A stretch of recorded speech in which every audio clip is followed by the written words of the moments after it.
Hello, তোর বেটাকে আমরা কিডন্যাপ করে লিয়েছি। যদি তোর বেটাকে বাঁচাতে চাহিস তাহলে 50 লাখ টাকা নিয়ে এক্ষুনি লিচু বাগানে আয়। ওই আমার বেটাকে মোবাইলটা দে তো। এলে তোর আব্বার সাথে কথা বল। আব্বা, ওবে আব্বা টাব্বা ছাড়, আমার বিছান থেকে বিড়ি কুল সারা চুরি করেছে তাই বল। আমি পারি না, আর পারি না, আমি কেন মরি না।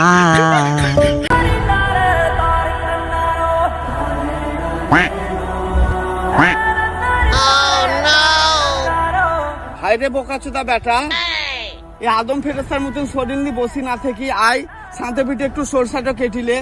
এই বুড়া বয়সে গোটা জমিটা আমি একাই কাটলাম। হায়রে তোকে একটু নাকি ময়া লাগে না? ময়া আর আমাকে একটুও লাগে না। আর বালু শসা তুমি কাটো গা, আমি কাটতে পারবো না, আমার গা হাত পায়ে লাগছে। কি পারবি না? আমি তো তোর লেগে 5টা বিমল নিয়ে আসছিলাম রে, আমি ভাবলাম খাবি আর কাজ করবি।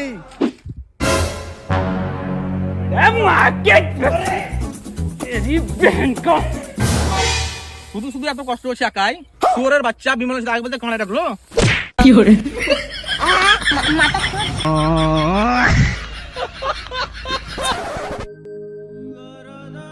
বিমল যে কোনো কাজের কান মেরে দেয়। আবে ওয়াসিউল, শুনলাম তো কিরণকে টাকা ধার দিয়েছি।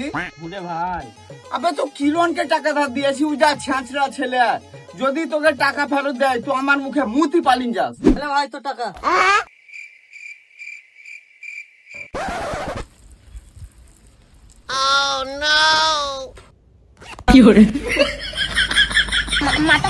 ছি ছি ছি রে নুনি ছি ছি ছি ছি রে নুনি ছি রে ছি রে ছি।